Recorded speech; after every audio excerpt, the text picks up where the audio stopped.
primeiro lugar, eu queria agradecer, né, a organização desse simpósio aqui, ao Nelson Brissac, né, com quem eu tenho trabalhado já há 20 anos, né, talvez até um pouco mais. E eu queria dizer que, como eu não sou um teórico, professor, etc., eu vou falando meio que aquilo que vai passando pela cabeça, mas não com a habilidade que o Capilé fala, né? Que ele fala com uma habilidade que é impressionante, né? E então eu queria dizer que o Ari falou que eu preciso me apresentar, né? Então eu sou Ricardo Otaki, estudei arquitetura, mas eu sou mais um designer gráfico, mas tenho desenvolvido paralelamente um trabalho como organizador de atividades culturais e artísticas, né? Isso já há 40, 50 anos, né? Então, eu acho que aqui no Brasil, há 40, 50 anos, a atividade cultural era muito pouco desenvolvida, não tinha uma sistemática, não é? Isso aí veio se organizar cada vez mais de 20 anos para cá, não é? E principalmente com o advento, não é, dessas novas tecnologias, não é? Antes disso, então, o que se fazia era uma coisa extremamente artesanal, tal, mas que tinha a sua eficácia, não é? As primeiras coisas que eu lembro de ter feito são coisas durante o período estudantil, né? Como estudante secundário, como estudante universitário, em que eu desenvolvia, né, uma série de trabalhos, né, em que a gente precisava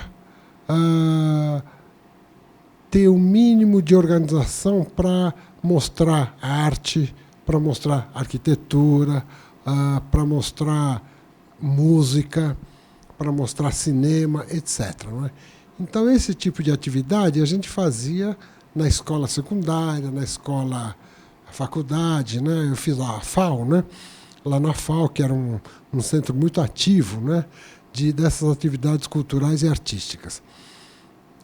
Depois que eu acabei a faculdade, eu tinha o meu escritório de design gráfico, né, mas o meu trabalho de design gráfico era muito ligado à atividade cultural.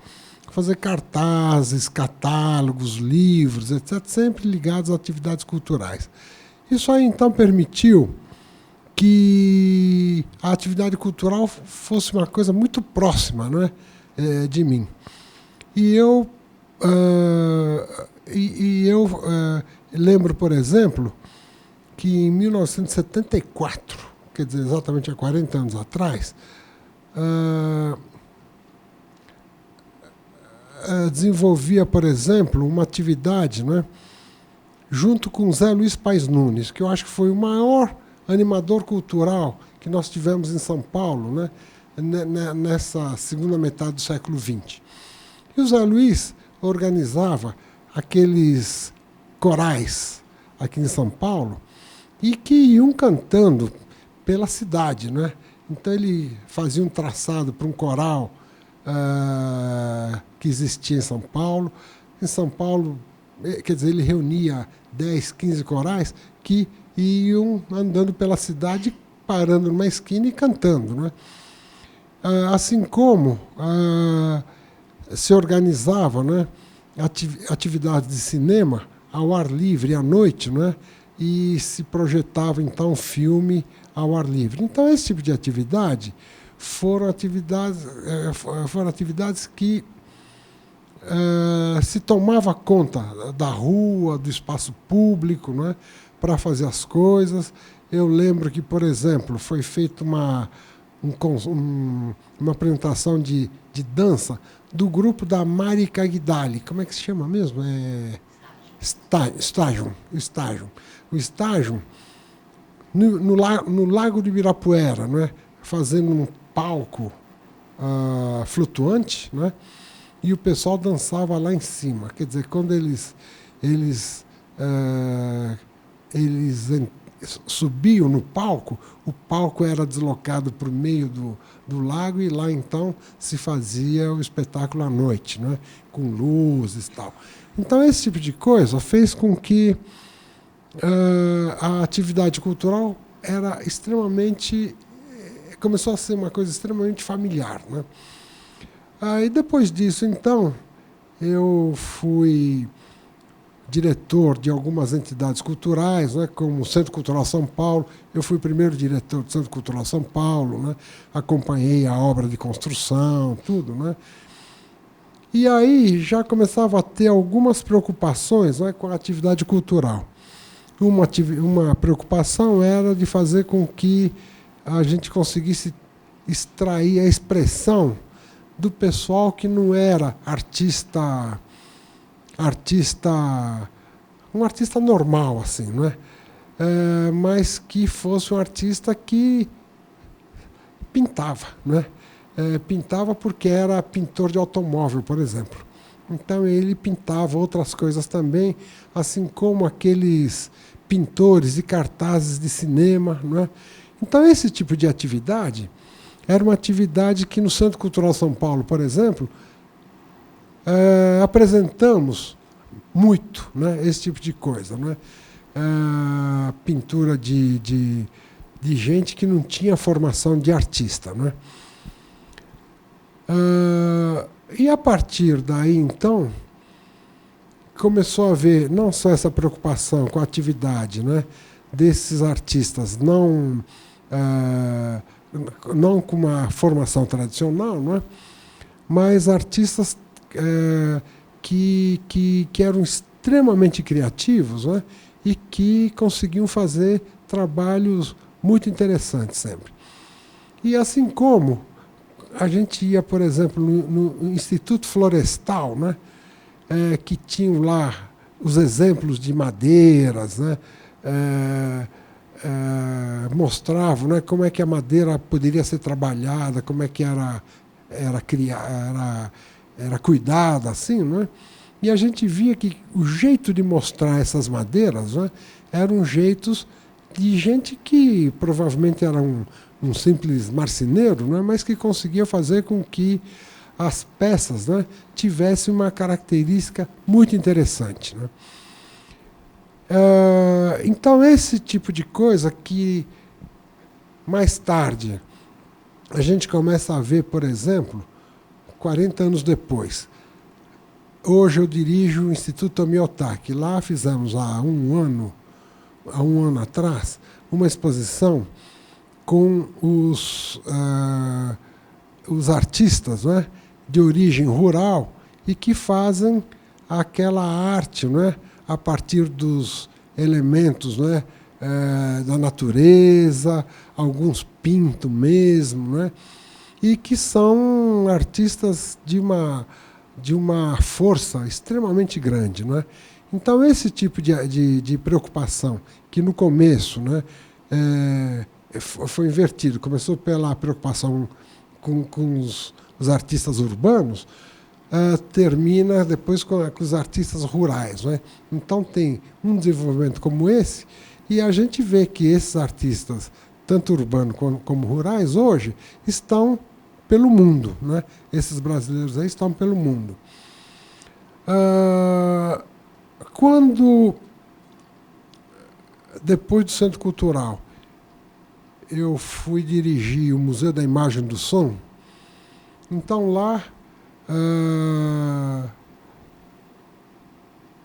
havia a preocupação de fazer com que fotógrafos, cineastas de curta-metragem, pessoal que faz os primeiros não, a segunda geração de vídeo, né, apresentassem trabalhos lá, né? Então eram trabalhos extremamente novos, né? Eu acho que o Leonardo chegou a apresentar coisas lá, não é? Leonardo eu conheço desde a época do Centro Cultural e da Arte, etc., né? E então a gente tem esse tipo de trabalho que foi se desenvolvendo, né? Depois disso eu fui secretário da Cultura do Estado. E foi quando desenvolvemos uma série de trabalhos, né, dentro da instituição Estado, né, e dentro dos museus específicos, né, de cada museu específico dessa secretaria. E foi quando o Nelson Brissac trabalhava junto comigo, né, e a gente fazia um programa cultural. E o Nelson Brissac inventou, naquela época, o projeto Arte Cidade, que é a origem dessa nossa atividade aqui hoje, né? E isso aí foi em 93, né? 1993. E foi quando, então, começou a se pensar, né, na questão urbana, né? A arte ligada, né, à questão urbana, né? E daí, então, a gente começou a trabalhar, né, em coisas que eu nem entendia muito. Quem entendia tudo era o Nelson Brissac. E na secretaria também. O pessoal não entendia muito bem o que ele queria fazer. E no começo, nem ele acho que sabia exatamente por onde a coisa deveria sair. Mas eu acho que esse trabalho aí foi se construindo, né, com o tempo. Foi um trabalho que a primeira versão de Arte Cidade acho que levou uns 2, 3 meses para se conceituar de uma forma como foi feita, né? Que foi lá no Matadouro, né? Que é a atual Cinemateca Brasileira, né? E foi lá então que foi feita a primeira versão do Arte Cidade. E logo em seguida, no ano seguinte, 94, foi feita a segunda versão do Arte Cidade, aí já na rua. Saiu daquele espaço, né, da Cinemateca, do Matadouro, e foi para o centro da cidade, pegando Anhangabaú como centro, né, utilizando o espaço que a Gisele falou agora, da Eletropaulo, né? Que é onde hoje tem um department store, né? Como é que chama? Shopping Light, em frente ao Teatro Municipal, né? Depois, na diagonal do Teatro Municipal. Era Light, exatamente. E depois, um prédio na esquina da São João com Anhangabaú, que é onde tem a sanduicheria Guanabara, né? E depois onde hoje é o Centro Cultural Banco do Brasil, na Rua da Quitanda, né? Que eram 3 prédios, né, que estavam exatamente naquela época, estavam abandonados, sem o pessoal saber direito o que fazer, né? Sem ter... sem se aproveitar, né, uns imóveis fantásticos, né, e numa região central da cidade, né? E então foi quando se desenvolveu o Arte Cidade número 2, e depois, já fora da secretaria, né, foi o Arte Cidade número 3, que pegou a linha do trem, que pegava a Estação da Luz, depois o trem ia pela Estação da Luz, ia até a Pompeia, né? A Pompeia, isso mesmo. E parava naquela ilha, né? No meio dos trilhos, né? Ia até Matarazzo, exatamente. Onde hoje é um bruta de um complexo arquitetônico, né? De habitação, escritórios, né? É uma coisa assim. Então, quer dizer, eu acho que esse tipo de atividade é uma atividade absolutamente nova e que muita gente achava que era uma loucura fazer num num órgão do Estado, né? Uma coisa tão experimental assim, né? Fazendo num órgão do Estado. Mas eu acho que a gente fez, né? A gente fez. E foi extremamente bem sucedido, né? E o Nelson Brissac depois ainda foi fazer outra, mais uma na Zona Leste, né? E eu ia ajudar, carregar as coisas para ele e tudo, né? A gente ia procurar os locais, né? E teve uma hora que a gente achou que poderia fazer o Brasmitte, né? Que era uma ação entre São Paulo e Berlim. Chegamos aí até Berlim para estudar lá, né? Como é que poderia ser feito, né?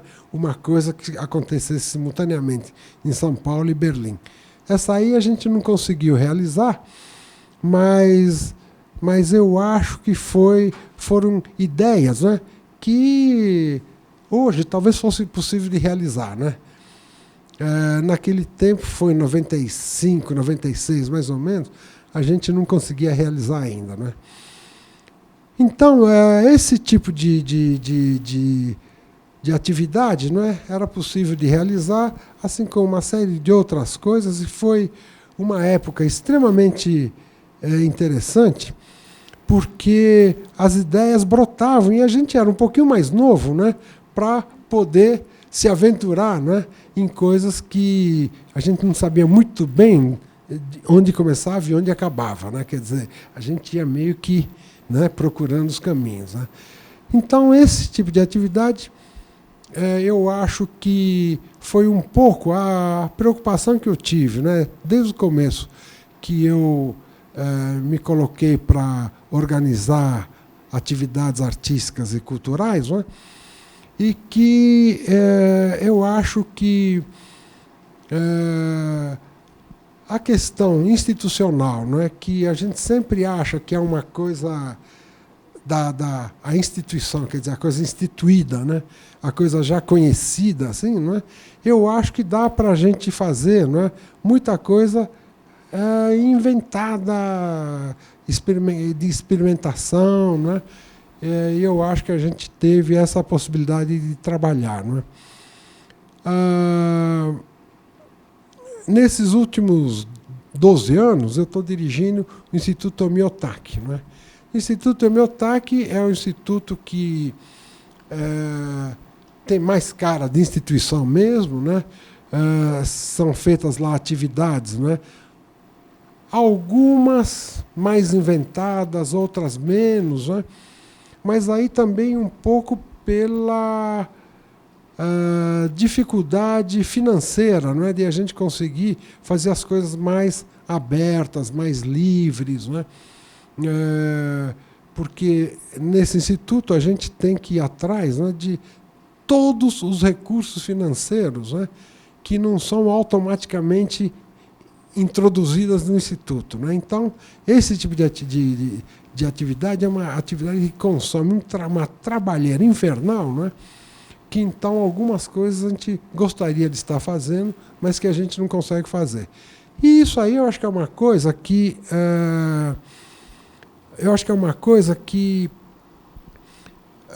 faz com que, por exemplo, a gente consegue fazer algumas coisas interessantes, mas não muitas coisas, né, assim, inovadoras mesmo, né? Até porque a gente não consegue sequer fazer planejamentos, né? Às vezes a gente está há um mês de começar uma atividade e a gente não sabe se a atividade vai ser realizada ou não por falta de dinheiro, né? Nós tivemos no ano passado uma atividade que a Gisele, não é, foi a curadora, não é, e que aí foi uma sacada sensacional que ela deu, né, das muitas que ela dá sempre, né, hoje a gente percebeu, e em que a falta de dinheiro foi um incentivo, né, para se criar, né, aquela atividade 3M, né, de um jeito como se fosse uma atividade de alta tecnologia feita com baixa tecnologia, né? Feita quase que no quintal, né? Mas agora, deu um resultado absolutamente fantástico, né? Muita gente aqui deve ter visto, o Leonardo e a Rosane participaram, né? Então, quer dizer, deu coisas assim muito interessantes, né? Então, eu acho que o que eu queria dizer é que a atividade artística cultural, né, interessante é aquela que a gente sempre está inventando coisas, né? Sempre inventando coisas. Isso aí eu acho que é uma coisa que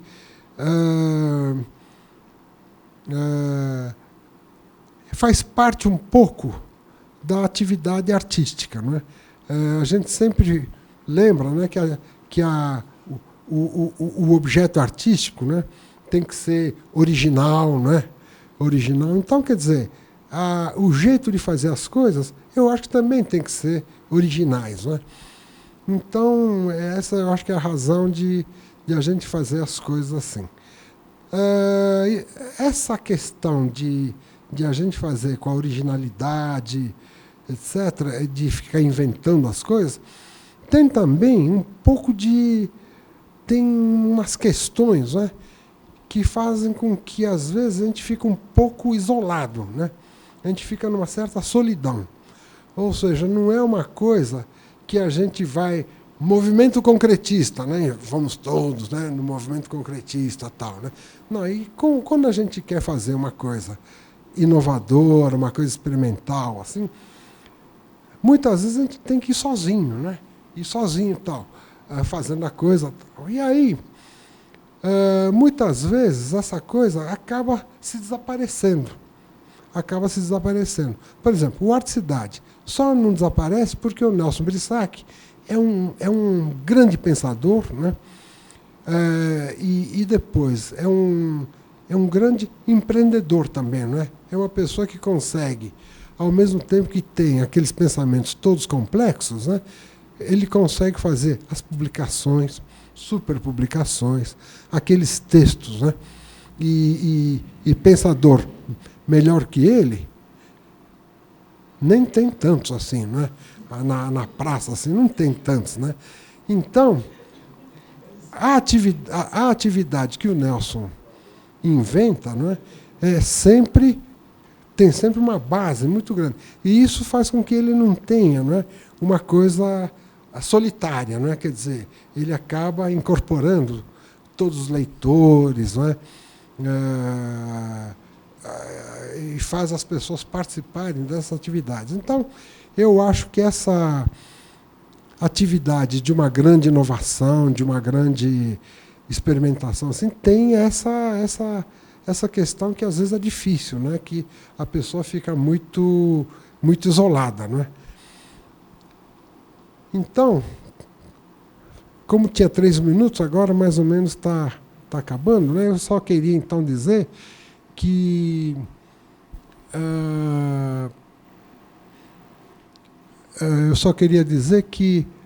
então a minha trajetória é uma trajetória que fez muitas cobrinhas assim, né? Que andou por caminhos, né, tortuosos, né? Muita coisa deu certo, mas muita coisa não deu certo, né? Mas eu acho que isso aí faz parte, né, de a gente querer fazer uma coisa que não está se repetindo, né? Então era isso que eu queria dizer e agradeço muito, né, a todos que estão aqui. Obrigado.